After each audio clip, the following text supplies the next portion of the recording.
Okay, so welcome everybody. This is the first of three of these that we're going to do. Um, Torsten and I talked about this, oh geez, a month ago, and we've talked about it a number of times since. And we want to offer a little bit of background for everybody on the preparations for D-Day, which is this session, and then the invasion itself, and then Operation Cobra to Paris. So we will cover all of the places we're going to go in our lectures, mini lectures that we're going to do, and that will give us some context. And at the end of our stuff, we've got some things for you to look at if you want to read more, or there's obviously more websites if you want to look at websites or whatever, and we can answer some questions when we're done. And the reminder email I sent to everybody today, I was talking to, have an email traffic with the EF folks over the week. Please make sure, if you don't, I think everybody does in our group at the moment, but please make sure you have your passport. And also too, if you need to have a roommate, please think about what you want to do for your roomie. And I sent that email also about the adapters, because of course the British electrics and the French European electrics are different from ours. And the Amazon link I sent you guys today, you don't have to buy that. That's just the one that I bought. It's that big square cube, and I really like it because it has all of the different electric adapters to it. You can just plug in your phone, your iPad, your computer, your Razor, whatever you're going to use into that, and then it plugs into the wall, and everything works really well. And when I was in Europe this time last year, in the Czech Republic, and then when we went with Gloria, and I went with her family, and we traveled around, we used that all the time. So it was just an easy thing to do. But other than that, let's leave that stuff for now, and I want to start with what we came here to do. So if I can get my share to work. Okay. All right, can everybody see that? Yep. Okay. So this is the Allied side of it. I'll go first, and then Torsten will pick up the next bit. Excuse me, I don't think this will go longer than a half hour, which I tried to make it not. So if I go more than a half hour, Torsten, yell at me and tell me to shut up. Okay, I will. Okay. So Operation Neptune is the Allied code name for the prelude to D-Day. And what you have here is a tremendous amount, or was a tremendous amount, either way you want to look at it, of planning and a tremendous amount of logistical support that goes into making the Normandy invasion a huge success.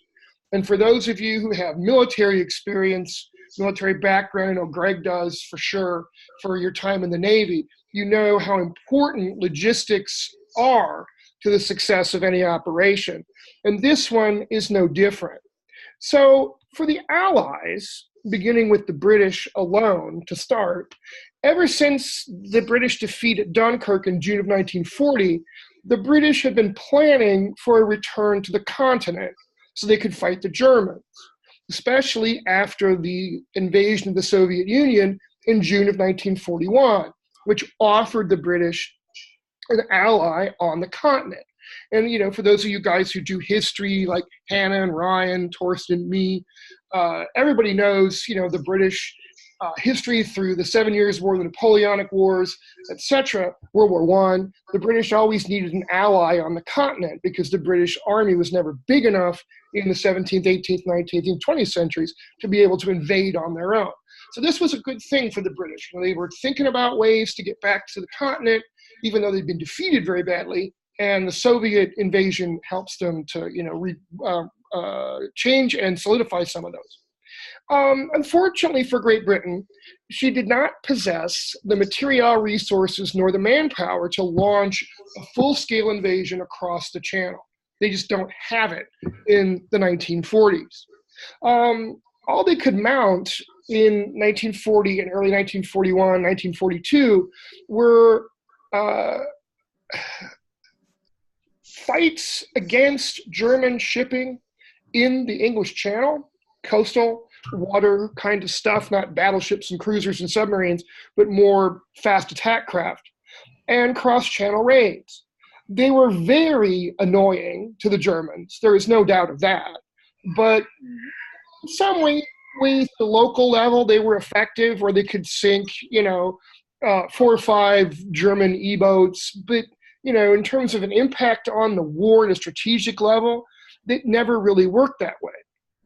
And the British were always trying to figure out ways to get a substantive group of soldiers on the continent.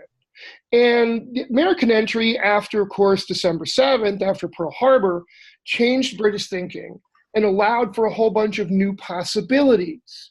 And this is where Overlord, Neptune, Overlord, and of course, all of the 1944 Western Ally offensives on the continent come from. And the Second Front was an important component in Anglo-American discussions almost from the beginning. And the Americans wanted to open up a second front in the West on the European continent as early as 1942, because Roosevelt wanted to support Stalin, who was really hard-pressed by the German army. And unfortunately for the Anglo-Allies, in 1942, just too many challenges faced them to push a significant number of soldiers across the Channel into France and keep them supplied. And the Americans, there was a lot of will and they could plan, but there wasn't a lot if you will, way. Because, and again, I can pick on Greg for his, knowledge of being in the Navy. The one thing the United States does not have in 1942 is a sufficient sea lift capacity, especially in the first months. We just don't have enough merchant ships. And that's why things like these were built in huge numbers across 1942, 1943, 1944, and 1945. These are Liberty ships that were built by the thousands, and a bunch of them were sunk. Of course they were, but a lot more of them survived. And these could carry cargo. They could carry, anything in their cargo: ammunition, troops. Well, not troops; those are faster ships. But ammunition, tanks, jeeps, trucks, fuel, whatever. And we needed a lot of them, and they didn't have them early 1942. Also, the Americans, bless our hearts, didn't have really any good experience in amphibious warfare. In fact, the last time the United States had actually launched any kind of amphibious operation was in Cuba in 1898. And one of the best ways to talk about this, in my opinion, is this very nice contemporary drawing by a guy named Christian Post, who was actually a soldier in the 5th Corps Shafter's Expeditionary Force. And they needed a bunch of horses because, of course, in the 1890s, horseflesh is what pulls wagons and moves supplies, draws artillery and everything else. Well, they brought them all on the ships from Florida, but they didn't know quite how to get them from the ship to the shore. And so what they did, literally, as this little painting shows, is they brought them to open doorways on the transports and threw them into the water. And about 40% of them didn't make it. They drowned in the surf. So American amphibious operations need a lot of work, quite frankly, in this early stage of the war. There was also no experience in cooperation between the US and the UK. Going back to World War I, the US and the French had cooperated pretty well together, but the British had always maintained their own command structure away from the rest of the Allied forces, because the British had brought the Canadians, the Indians, and their imperial troops with them. And there tended to be kind of a divide there even though there was technically a unified command under Marshal Foch. But the British and Americans in 1942, 1943 had never worked together. So they had to figure out ways to make that happen. Also, very importantly, maybe the most important thing in all this mess was the simple problem of manpower. The British, for example, could only mobilize 35 divisions across the entire war. Divisions about 10 to 12,000 guys, a basic infantry or armored unit. And the Americans in 1939, our entire army was 160,000 men. Now, granted, by December 42, we had under arms 1.6 million men in 35 divisions. But the problem was, when you look at their opponent in 1942, if you want to push across the channel that early, the Germans, the Wehrmacht, at the end of that year, had over 3.7 million men around the colors in 270 divisions. Now, granted, most of those are in the East, but still, there's a huge disparity in number.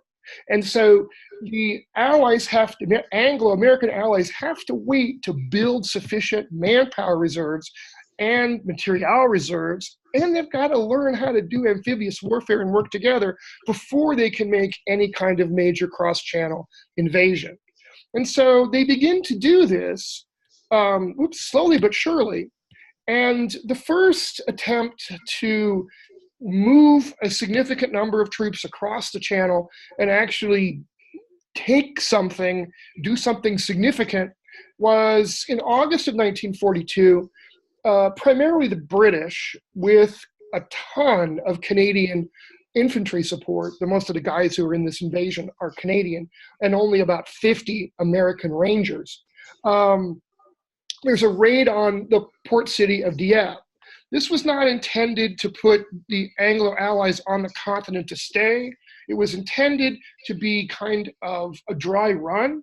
You put a bunch of boots on the ground, you go in, you gain some information, you gain some idea of where the enemy is, you gain some intelligence, and then you pick them all up and take them home.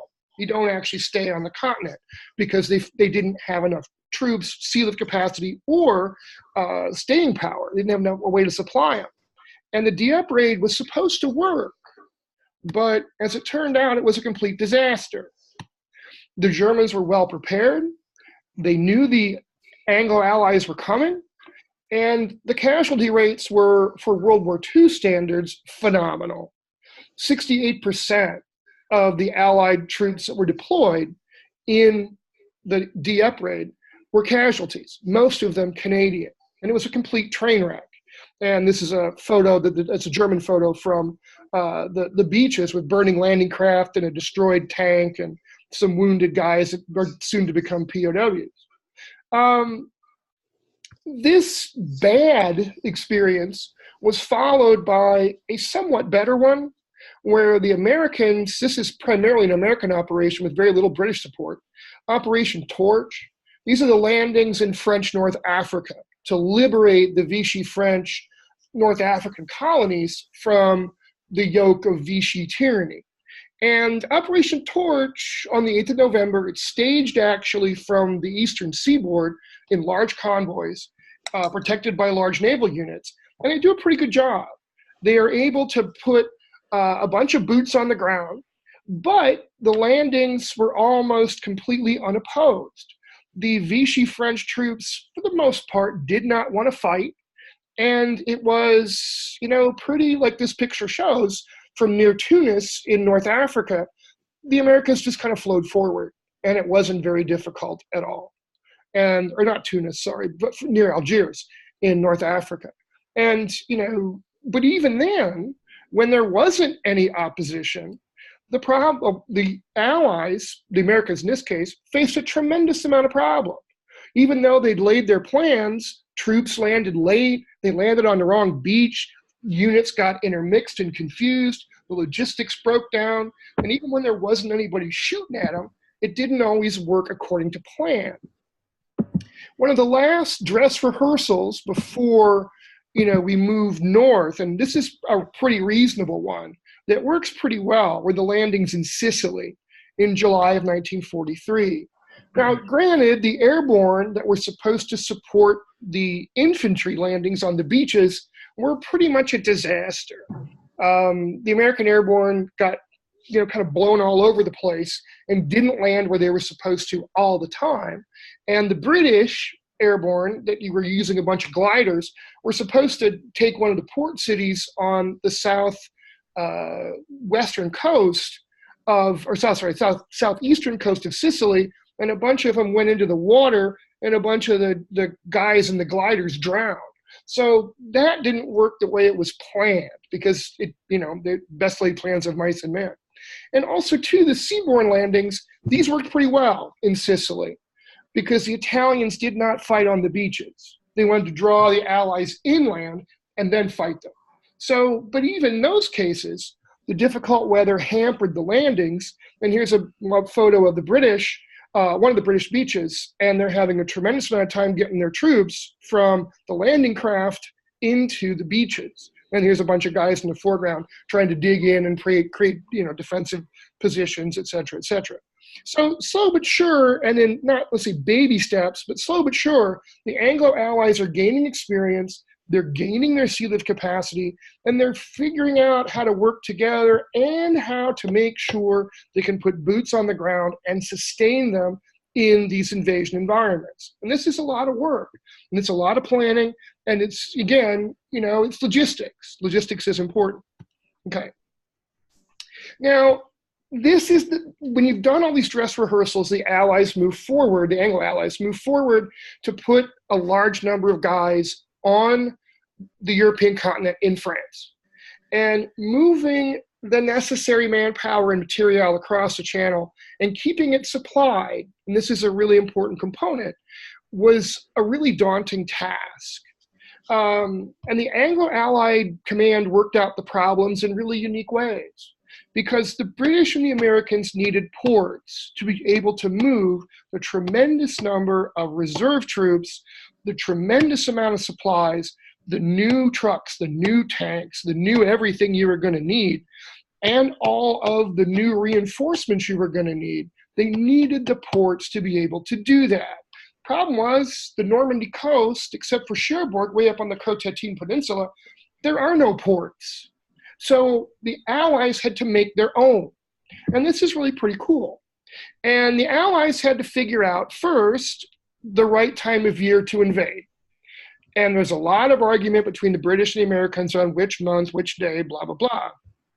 And they finally picked May 1, because the weather was generally good, and this, they figured, would be the best time of year to do it. And it's spring, the Germans might not anticipate it, et cetera, et cetera. Also, too, they had to pick the right time of day, because as we'll see when we go to the beaches, Normandy is a tidal area, and the tide comes in and goes out. And of course, the Germans, because they weren't fools, had put all sorts of obstacles that were in the surf. And at high tide, they were 2 to 3 feet underwater, and at low tide, they were visible.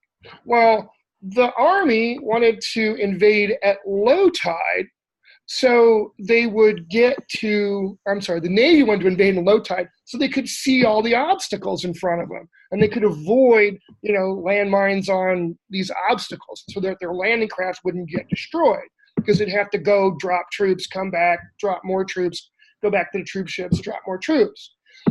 The problem with that was, from the Army's perspective, there's more beach at low tide than there is at high tide.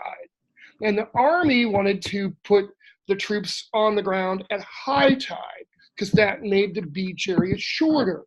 And, of course, it made it more difficult, because then all the obstructions were under the water. And so in typical fashion, which, you just kind of wonder if anybody was really thinking this through, but they did it this way. They decided to invade right at the midpoint between high tide and low tide. So they'd see most of the obstructions, and the beach would be relatively manageable to cross. So that was what they decided to do. Again, they had to make harbors and breakwaters out of nothing. to protect the ships that had to be brought in.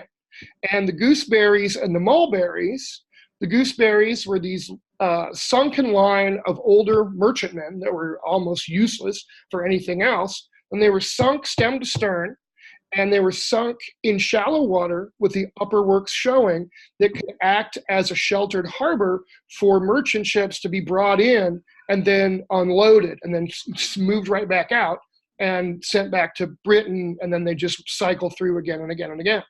And the mulberries, this is a mulberry harbor with large concrete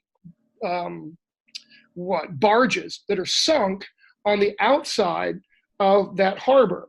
And so you can see this is at Arromanches, which we may be able to get to in Normandy.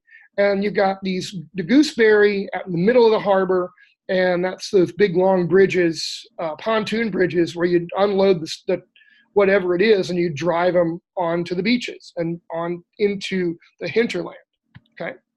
They also had to run, I think this is pretty cool too, they had to run Pluto, which simply means pipeline under the ocean, from the UK to the beaches to carry all the gasoline that the trucks and tanks and jeeps and everything else were going to need to be able to sustain the invasion effort. And then once the toehold was made in Europe, go even further. So there were 10 of these run from Britain all the way under the Channel to Normandy. Okay. And the last thing they had to do was to maintain secrecy. And this was really hard when you consider there were millions of men sitting in Britain, and you had to have these plans, and these plans had to be ready to go, airborne invasion, seaborne invasion, but you couldn't let the cat out of the bag. And one of the biggest red herrings, one of the biggest rumors and red herrings, was George Patton's Ghost Army that was built around him, like 15 divisions strong, in Dover, that helped convince the Germans that the Americans were going to land at the Pas-de-Calais, further up the coast from Normandy. And to do that, to convince the Germans, the Americans used a bunch of these, which are simply blow-up tanks. They're inflatable tanks that are life-sized. And there's just, hundreds of these things that are all strewn around the British landscape to, make it look like there's a whole big, huge pile of American tanks there, which there weren't. Okay. So final words on Neptune before I turn this over to Torsten, and I am under 30 minutes, which makes me very happy. The Allies assemble, which we'll talk about more next month, a huge naval and air armada to strike at Normandy. And as we'll see, planning was really good, down to the minute in many cases. But again, as we're going to see, and as many of you already know, even the best laid plans of mice and men, sometimes go awry. And as with any military exercise, any military operation, things don't always go according to plan.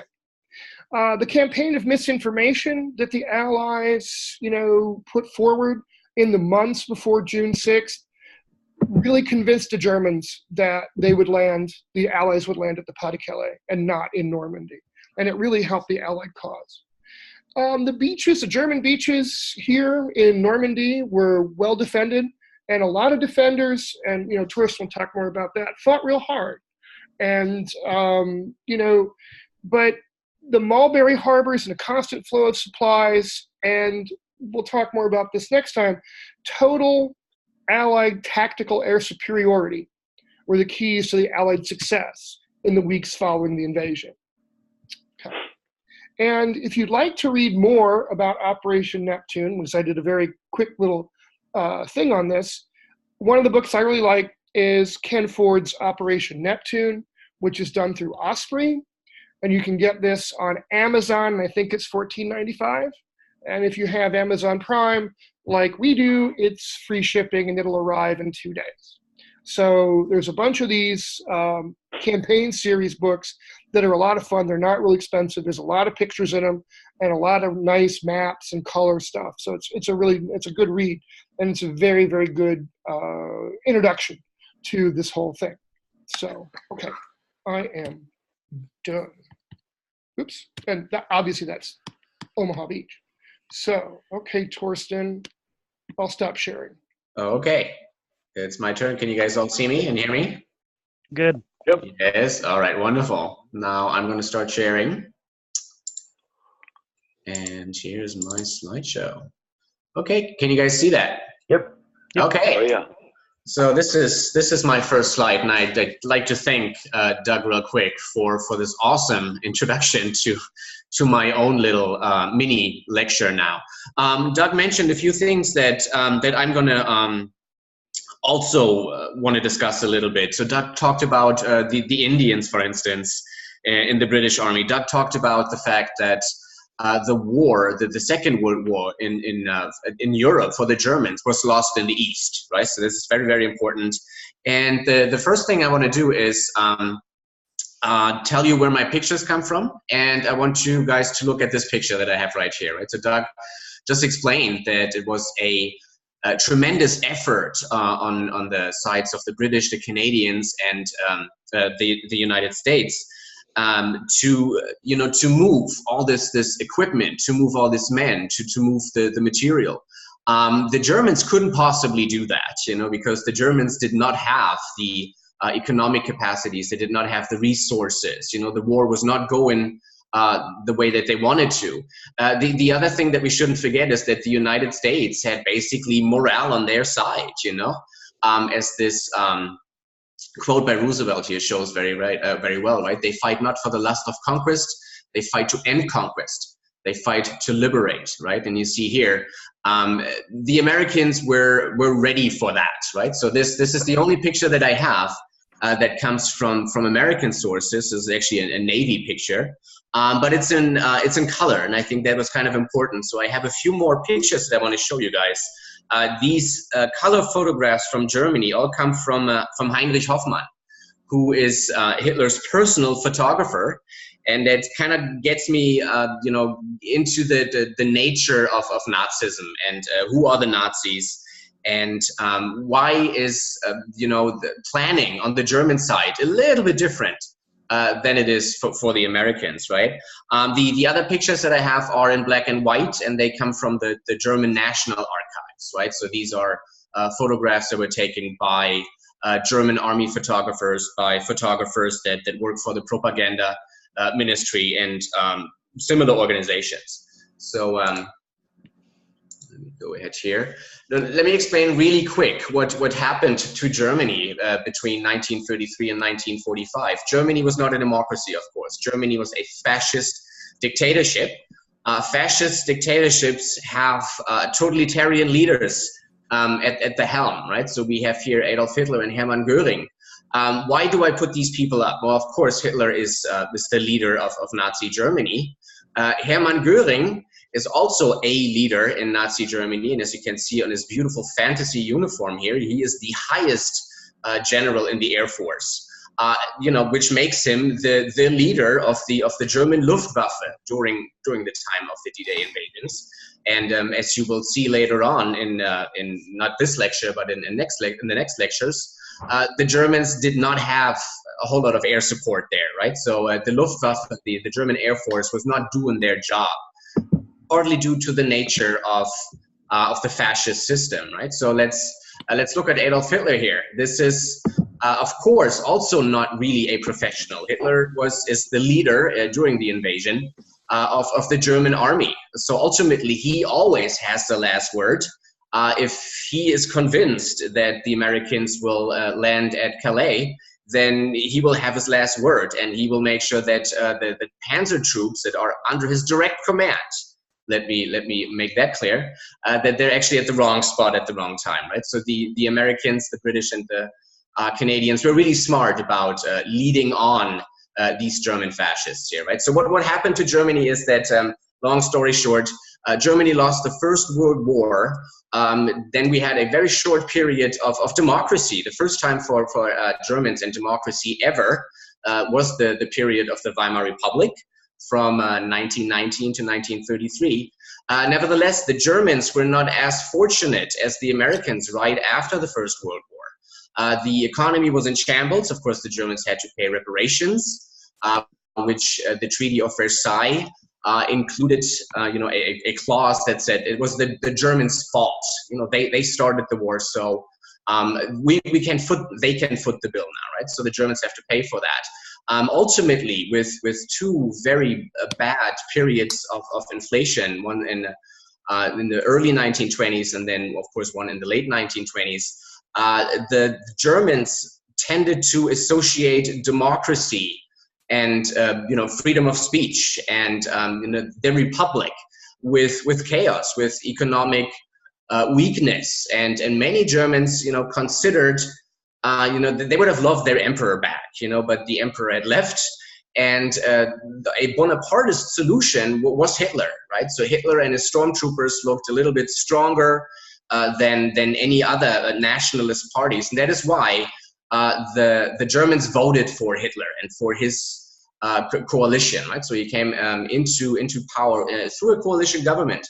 Nevertheless, very, very soon, he dismantled democracy from the inside and ultimately brought into the German government people that he trusted from very early on, which means that people that were in his inner circle became leaders in the army, in the military, right, in the Air Force. As you see here, this is Hermann Göring.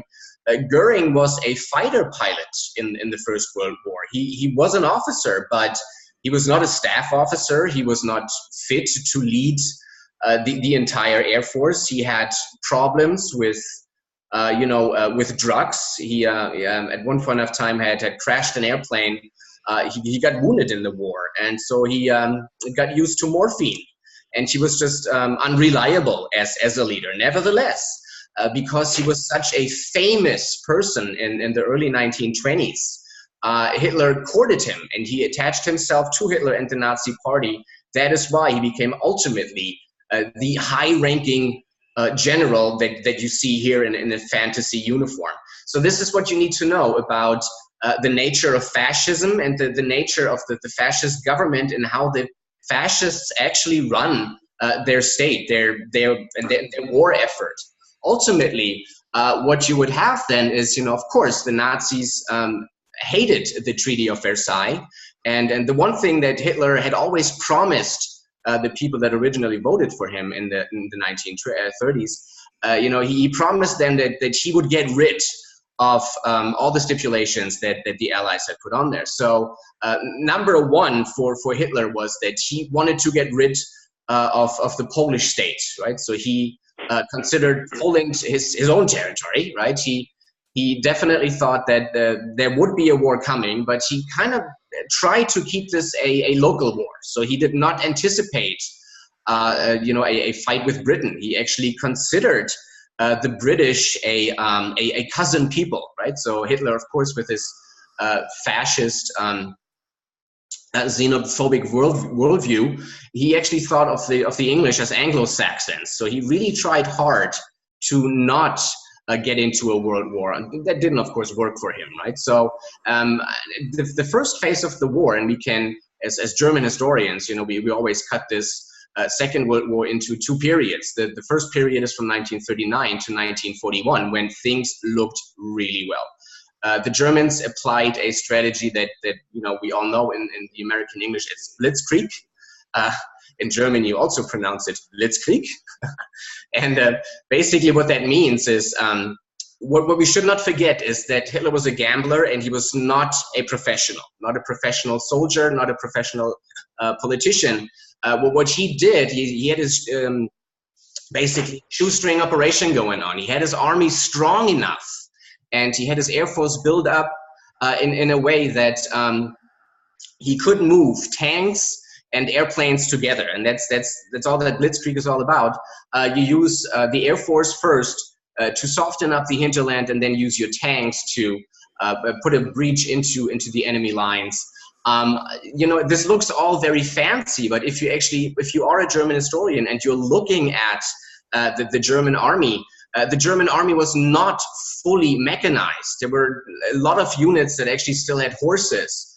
When we look at the later effort in the war, when as we have seen, the Americans have pipelines that run from Britain to the continent, the Germans used bicycles, right? So it was not all as planned out or as monolithic as it looked. There were many, many units in the German army that were utterly unprepared. So this was a high gamble, and Blitzkrieg worked as long as these small wars that Hitler fought were against one nation, right? So first against the Poles, then against the French, and that worked well until 1941.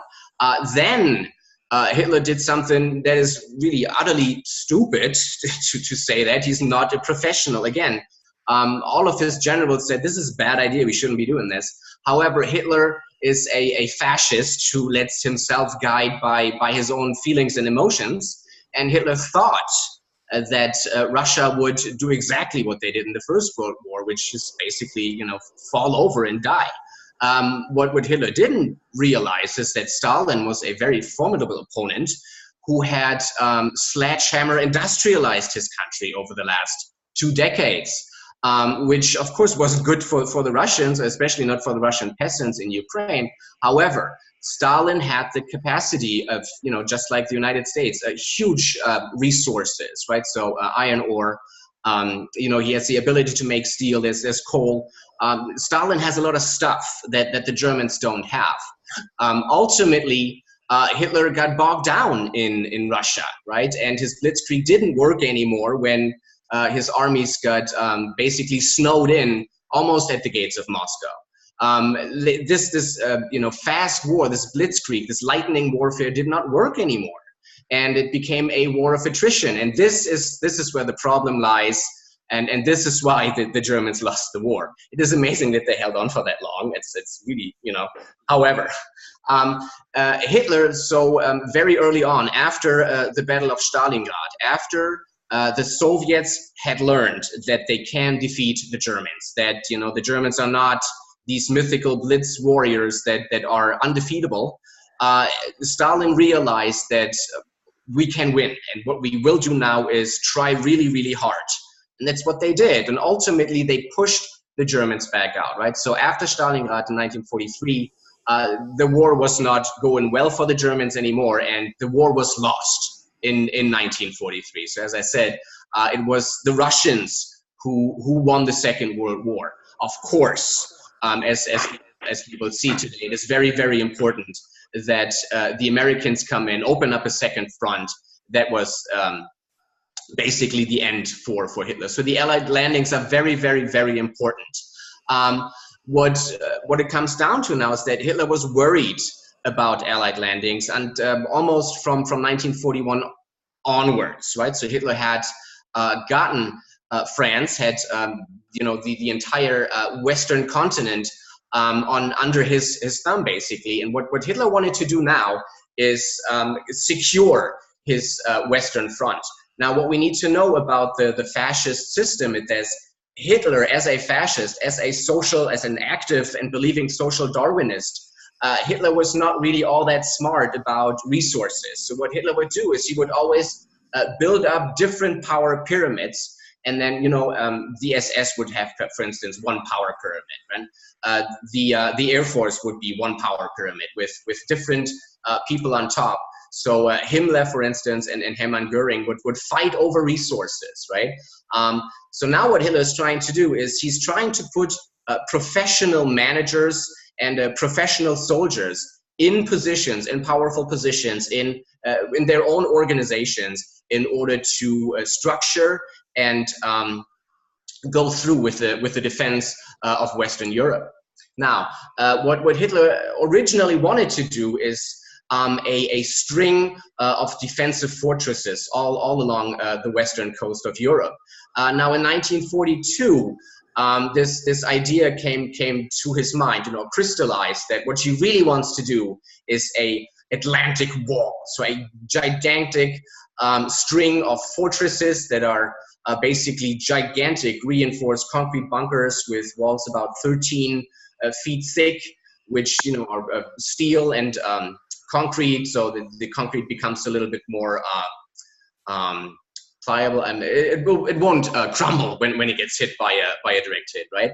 Of course, you cannot have a solid wall from one end of the continent to the other. So you would have a string of these fortresses You would also have barbed wires and landmines in between. So this was the idea. This was the Atlantic Wall that Hitler wanted to build. Now, all of this was built according to German experiences, right? And right after Hitler came to power, he built interstate highways, right? He built the Autobahns, and he did that mostly with men of the Reichsarbeitsdienst. So that was a labor service of young men who were out of high school, out of school, but not old enough for the army. So pre-military training was done in the labor service. And these guys built basically the interstate highway system by hand, right? So with spades, with wheelbarrows, no heavy machinery. Also, what Hitler, of course, liked to do, unfortunately for German historiography, he enslaved a whole lot of people that lived in the occupied territory. So this was also Czech people, Polish people, French people that got pressed into labor service, that had to work for the Germans for free. That's why we call that slave labor, of course. Now, the managers that were in charge of the Atlantic Wall belonged to the Organisation Todt, or Todt organization, as you may say that in English. Fritz Todt on the left here, you see him in his Air Force uniform. Fritz Todt was a manager, a Nazi manager. What he did, how he met the Nazis originally, very early on. He became a member of the Nazi Party in 1922. He also joined Hitler's stormtroopers, the SA, and he became, he got into Hitler's inner circle because of his expertise in road building. He actually got his PhD. No, it's not a PhD. It's got a doctorate in engineering, I'm sorry, by pointing out the faults of road construction, right? So that's what his dissertation is on. And Hitler made him the armament minister. So he was in charge of the organization of the infrastructure in the back, in the pacified territories. So what he was supposed to do is pull resources, build roads, make sure that there's factories for ammunitions, and then that you could move the ammunition from here to there. That was his job, and he was put in charge of his own organization named after him, so Organisation Todt. These guys were a mixture of skilled construction workers, of individuals that had worked for the government, had built roads and railroads before, private companies. He heavily got also recruited from the RAD, from the German Reichs Labor Service, and he also had, as I said, slave laborers under his command. So it was kind of like a militarized construction force with their own uniforms, under arms, right? Fritz Todt died in 1942 after a visit to his Führer. His airplane took off in Poland at the Wolfschanze and then didn't make it very far. So he died in an airplane crash. That is when Albert Speer here on the right became the new leader of the Organisation Todt. So Albert Speer was a latecomer to the Nazi game. He actually joined the Nazi Party in 1931. He was approached by Goebbels, actually, by the propaganda minister in Berlin, because he was an architect. Goebbels wanted to remake or redo his Nazi headquarters in Berlin, and he asked Speer as an architect to do that work for him. That's how they got in contact. Speer schmoozed up to the Nazis. He then made the backdrop for the Nuremberg party rallies. That's when he met Hitler. Hitler fell in love with him, literally, almost, because he was a good architect, considered himself to be somewhat of a architect as well. He was really good at drawing architectural scenes. So they really liked each other. And again, if you are in Hitler's inner circle, if you can, so to speak, schmooze up to the dictator, then you get into high positions. So Albert Speer ultimately became the new leader of the Organisation Todt, and he was fairly good at what he was doing, because he was the armaments minister from 1942 until 1945. He was actually able to push up German arms production and German's ammunition production by just being a little bit more proficient, right? So you can call him the Taylorist of the Nazis. He was also a Nazi, as you see here, by the year that he died. He was a Nazi that was fairly clever, and he put his head out of the news during the Nuremberg trials by arguing that, he only, was loosely affiliated with the Nazis. He was only an architect, he was only a manager, and he didn't know anything about the Holocaust, which, as I already said, he was actually working with slave labor, and he knew exactly what was going on because some of his laborers were also taken out of concentration camps. Here we see the construction. These gentlemen are from the Organisation Todt, and this is a picture of the construction of the Westwall. As you can see here, these are these huge bunkers that these men are building. Of course, these guys here are not prisoners. These are well-fed German specialists. They're construction workers. You see here how the concrete is poured, right? So usually what you do is you construct a framework of wood, then you put the reinforcing wire in. That's what this gentleman is doing back here, and then you pour the concrete, and this is how you make these huge fortresses. Again, these are efforts that are amazing. Like sometimes you would have construction sites of up to 1,000 people, which is, it's a logistical effort in itself. Now, I want to talk real quick about the generals that Hitler put in place. He knew better than put someone into the position to defend the West than just one of his cronies. So he picked two generals, two very high-ranking generals that had been very successful to begin with. Here we see Karl Rudolf Gerd von Rundstedt. He is a fairly old gentleman by the time that World War II breaks out. In World War I, he was a staff officer. He was a brilliant general in the fight in Russia. He actually managed the biggest encirclement in the history of warfare, and he did that in the Battle of Kiev. He believed in fast and mobile warfare, and he was definitely someone that knew how to use tanks, and he definitely was a believer in mobility, which comes from his experiences in World War I and what he did in Russia, right? So when he was put in charge of the Western defenses, he actually said that we Germans do not indulge in the tired Maginot spirit. The Maginot Line, if I may remind you, is the French defenses that they put up against the Germans, which the Germans then just bypassed. So the Maginot spirit, hiding behind a wall, is something that he did not want to do. So he did not agree with Hitler, and he did not agree with the other general in charge of the West in the use of tanks. He wanted to have the tanks a little bit further in the back. What he really wanted to do is he wanted to be mobile. He wanted to see where the Americans land, and then just like the Italians, have him come inland, and then do his tactical magic in the inland. The second guy that Hitler put in charge is this. This is Erwin Rommel. Rommel is a little bit younger, also a veteran of the First World War. Rommel was a gifted tank tactician. So he, of course, very famous, as you can see from his uniform here. He was an Africa fighter. He was a guy that believed in nightly warfare. The fight in Africa against the British is by many sides, is called a fight without hatred.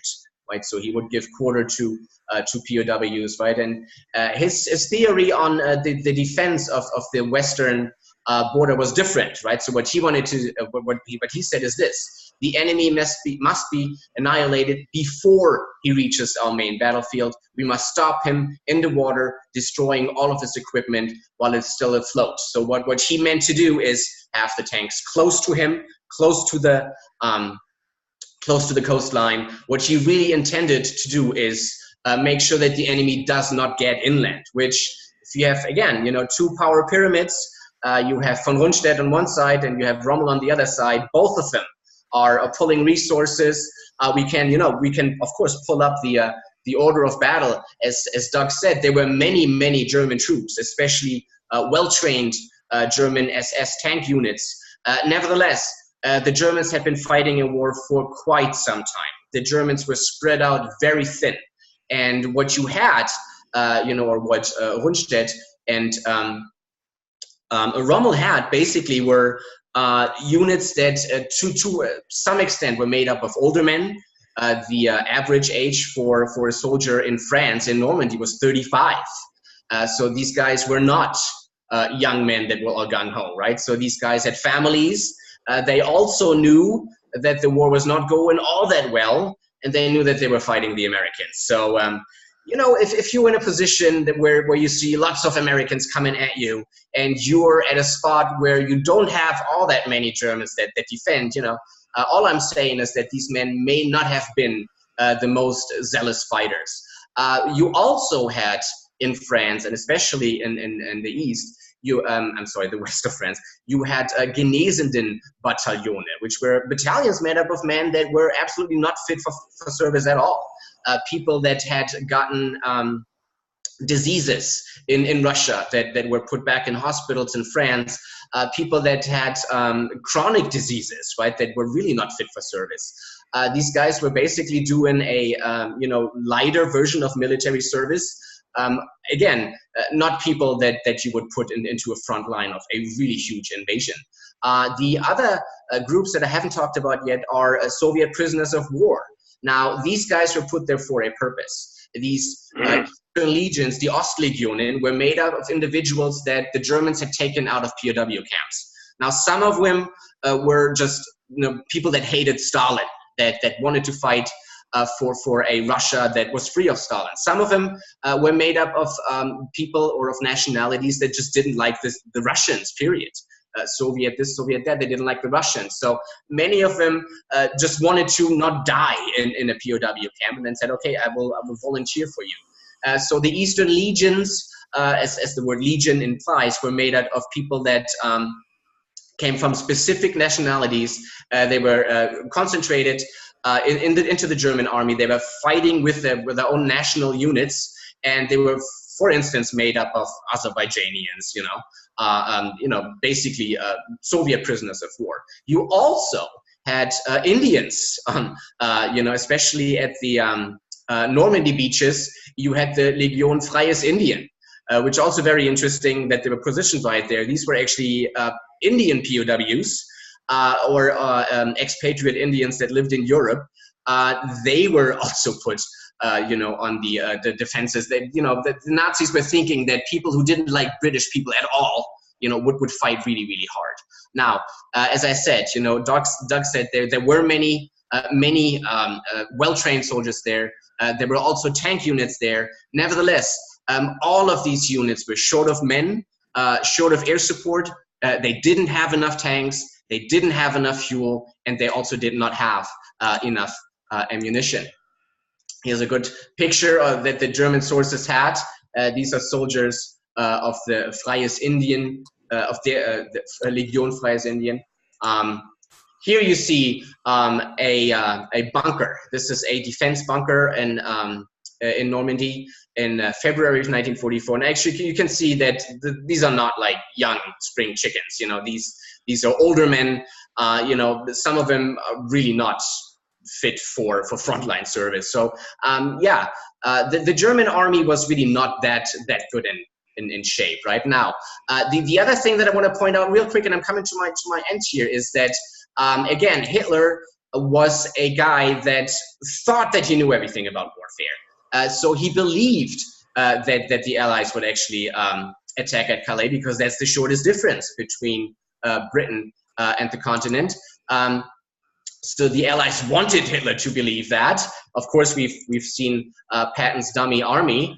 They also used spies. They had, oh my God, dead bodies at the coast. That they made Germans find. That then had secret documents that said that they would definitely land at Calais.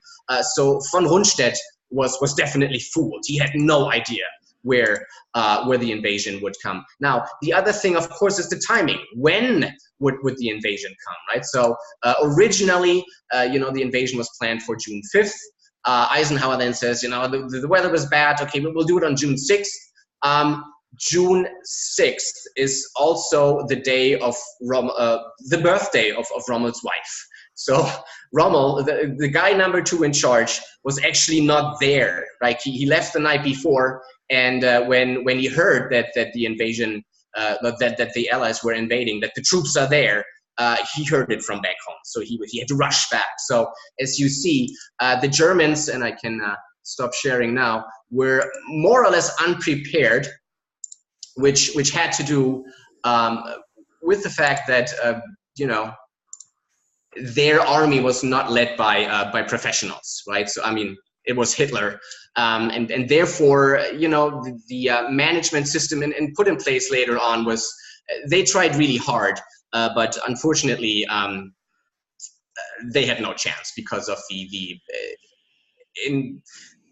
problems built into the system just didn't work, and that's pretty much all I had for today. Thank you. Cool. Questions, anybody?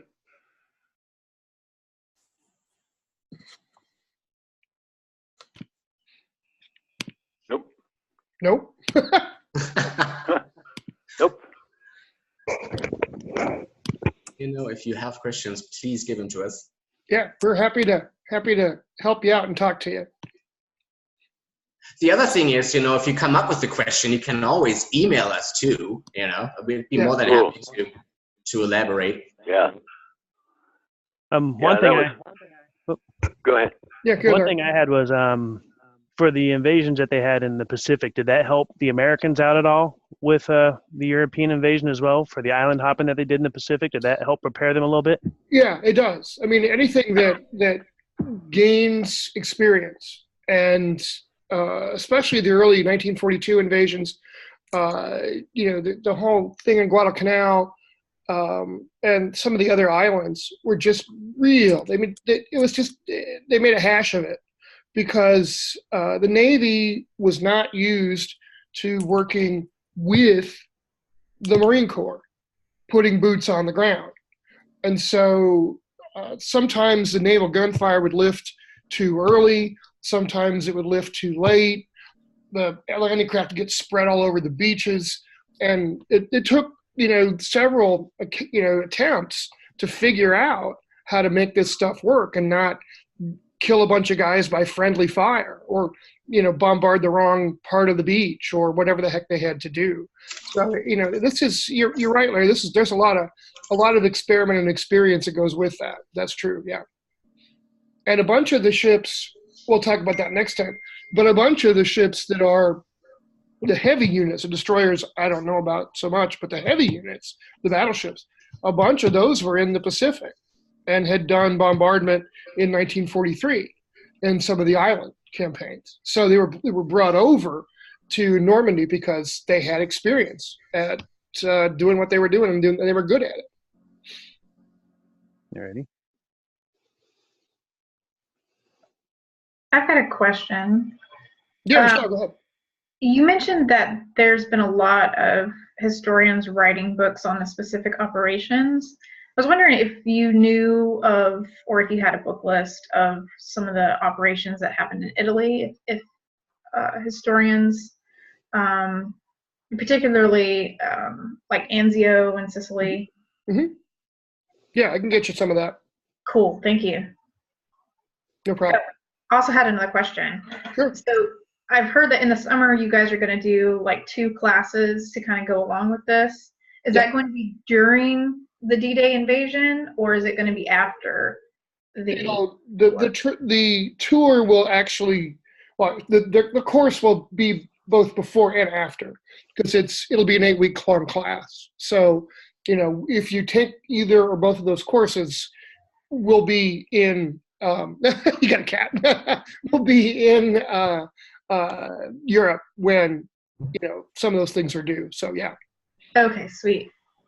It'll be somewhat like when Lena went with us in 2016 and she was having to do all of her work, in the morning having breakfast. So, yeah. I'll be teaching, so same problem. So when you were talking about the logistics that had to happen for Operation Neptune, yeah, who was the lead on it? For Was Neptune, the British? it's the British. It's a big, massive table of organization. And it's one of these things where, again, the British and the Americans need to learn to work together. And they need to learn to trust each other and operate well together and give each of them their own space. And so the guy obviously Eisenhower's in charge of everything as, commander-in-chief in the West, in Europe. But the British are in charge of the naval aspect of Operation Neptune. And then there are American admirals and British admirals that are in charge of various task forces. And some of them are bombardment forces, some of them are logistics forces, some of them are, tactical small craft throughout that entire campaign. So yeah, it's a big, huge blend, Shauna. And, Ford's book has all of that in spades if you're interested, and you can go through, and he's got little bios of all the major Allied and German commanders in Operation Neptune.